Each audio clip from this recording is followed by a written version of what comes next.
Metafisika dikali metafisika, hasilnya fisika. Sayyidi Syekh Profesor Qadirun Yahya. Analogi dengan hal tersebut, barzah akhirat adalah alam metafisika dan ruhani manusia metafisika.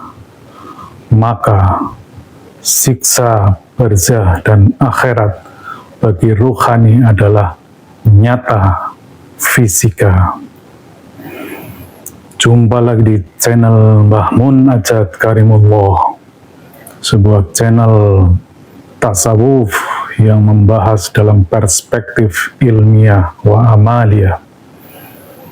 Kali ini kami akan membahas sebuah topik yang menjadi perdebatan sepanjang masa beratus-ratus bahkan beribu tahun antara ulama-ulama masyhur di bidang akidah, ulama teolog yang menghasilkan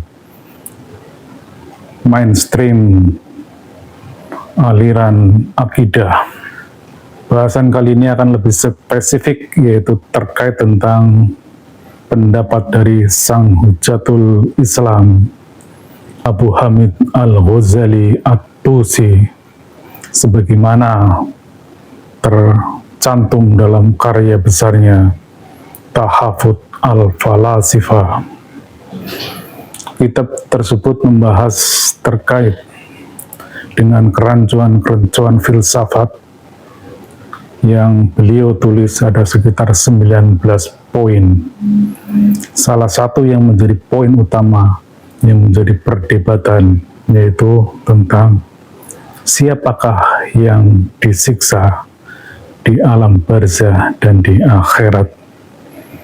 Beliau berargumentasi berdasarkan akal logika dan tentunya kalamullah Al-Quran dan Al-Hadis dalam perspektif yang beliau sampaikan. Beliau berpendapat bahwa yang disiksa di alam barzah dan di akhirat tidak hanya ruhanianya saja, tetapi juga termasuk jasadnya. Pendapat tersebut merupakan antitesa dari para filsuf-filsuf sebelumnya, yaitu dari kelompoknya Al-Kindi, Al-Farabi, dan Avicenna, atau lebih dikenal Ibnu Sina. Para teolog terdahulu merupakan filsuf yang basisnya adalah filsafat paripatetik. Hal ini karena beliau dipengaruhi oleh filsafatnya Aristoteles yang lebih berbasis kepada argumen akal yang rasional. Para filsuf tersebut berpendapat bahwa yang disiksa di alam barzah adalah ruhaniyahnya, bukan jasadnya, karena beliau beranggapan bahwa substansi manusia adalah ruhaniyahnya. Pendapat ini telah mengalir dan menjadi perdebatan di antara dua akidah besar, yaitu akidah Mu'tazilah yang rasional dengan akidah Ahlus Sunnah wal Jamaah. Perdebatan ini tidak saja selesai di zaman tersebut. 100 tahun kemudian, seorang filsuf besar yaitu Ibnu Rus mengarang buku dengan judul Tahafut At-Tahafut. Kitab dari Ibnu Rus ini sekaligus membantah kitabnya Imam Ghazali, sehingga judulnya pun sangat spesifik, kerancuan dari kerancuannya Imam Ghazali. Kurang lebih seperti itu pemaknaannya. Adapun argumen yang dibangun oleh Ibnu Rus adalah bahwa Tuhan tidaklah adil kalau menyiksa jasad di alam barzah dan akhirat, karena jasad yang ada di alam akhirat itu adalah jasad yang baru, bukan jasad yang semasa di dunia. karena jasad yang di dunia itu sudah hancur. Artinya jasad di dunia yang melakukan perbuatan, tetapi yang mendapatkan balasan adalah jasad baru yang ada di akhirat. Itulah pendapat beliau. Baiklah, kita lupakan sejenak pendapat-pendapat para filsuf besar sepanjang peradaban Islam. Beliau adalah yang mempengaruhi pendapat-pendapat ulama berikutnya, namun kami tetap menghargai pendapat beliau, karena beliau besar, beliau hebat adalah di zamannya. Hanya kami pun menghimbau kepada umat Islam di generasi mendatang, generasi saat ini, sudah semestinya kita melakukan kritik dan pengkajian yang lebih mendalam, tidak asal ngikut, tidak asal menjadi follower atas pendapat-pendapat tersebut. Walaupun pendapat tersebut disampaikan oleh ulama-ulama besar sekelas Sang Hujjatul Islam Imam Al-Ghazali. Sebagai kerangka berpikir logis yang akan kami sampaikan, kami dari Majelis Zikir Tarekat Naqsabandiyah Kholidiyah Nusantara yang secara silsilah juga bersambung dengan Sayyidi Syekh Profesor Qadirun Yahya.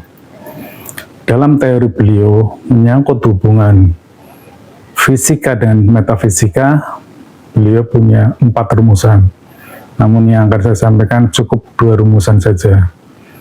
Yang pertama, fisika dikali metafisika, maka hasilnya metafisika.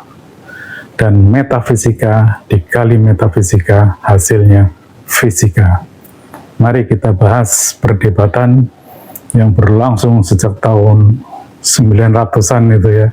Kemudian Al-Ghazali sekitar tahun 1100. Kemudian Ibnu Rus 1200, berarti selama 300 tahun, dan pengikutnya sampai sekarang pun masih polemik gitu. Coba kalau tidak percaya silakan diuji kepada umat. Apakah jasad yang disiksa di alam kubur, ataukah ruhani, ataukah jasad dan ruhani? Silakan, itu pasti pun akan terjadi perdebatan. Baiklah, kita mencoba menguji pendapat dari Sayyidi Syekh Profesor Qadirun Yahya, sekaligus itu juga menjadi pemahaman bagi kita semua di tarekat ini. Jasad ini adalah fisik, sudah pasti ya, semua orang tahu adalah fisik. Kemudian alam barzah itu adalah metafisik. Alam akhirat juga dan neraka adalah metafisik. Jadi fisik kita memasuki alam metafisika, maka hasilnya metafisika. Artinya tidak nyata, artinya tidak kompatibel. Jadi sudah pasti ya, fisik tidak bisa masuk ke alam metafisik. Silakan kalau ada yang bisa mencoba, fisik kita masuk ke alam barzah, disilakan. Atau ada yang mau mencoba fisik kita masuk ke alam neraka, monggo dipersilakan. Atau fisik kita masuk ke alam surga. Bahkan logika sederhananya, kalau fisik kita masuk ke alam surga, berarti surga pun bentuknya harus fisik, karena harus kompatibel. Kalau badan kita fisik, kemudian surga kita fisik, nggak ngapain jauh-jauh ke sana, ya sudah di dunia ini saja itu surganya itu. Jadi terbantah sudah ya argumen Imam Ghazali runtuh itu. Kemudian bagaimana kalau ruhani? Salah satu entitas dalam diri manusia yang bersifat metafisik itu adalah ruhani, karena ruh adalah merupakan percikan ilahiyah. Ruh adalah bagian dari alam qadim, jadi dia kompatibel dengan alam qadim, dan hanya ruh dalam diri manusia yang memungkinkan bersambung ke alam qadim. Ruh manusia adalah metafisik, alam barzah adalah metafisik. maka metafisik ketemu metafisik hasilnya fisika nyata. Jadi ketika ruhania kita berada di alam barzah, ketika mendapat siksaan pun siksaannya nyata, bahkan amat nyata, lebih nyata dari dunia ini. Karena di sana faktor konversinya tinggi, di sana dimensinya lebih tinggi dari dimensi alam dunia ini.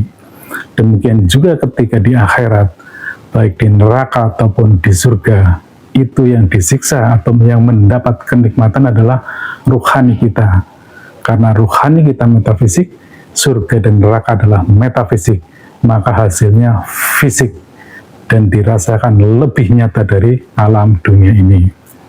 Sekedar tambahan informasi bahwa alam kesadaran itu bertingkat-tingkat. Jadi kita ada kesadaran yang paling rendah adalah alam bawah sadar. Itu adanya di dunia-dunia juga, yaitu di bawah kesadaran alam realitas itu.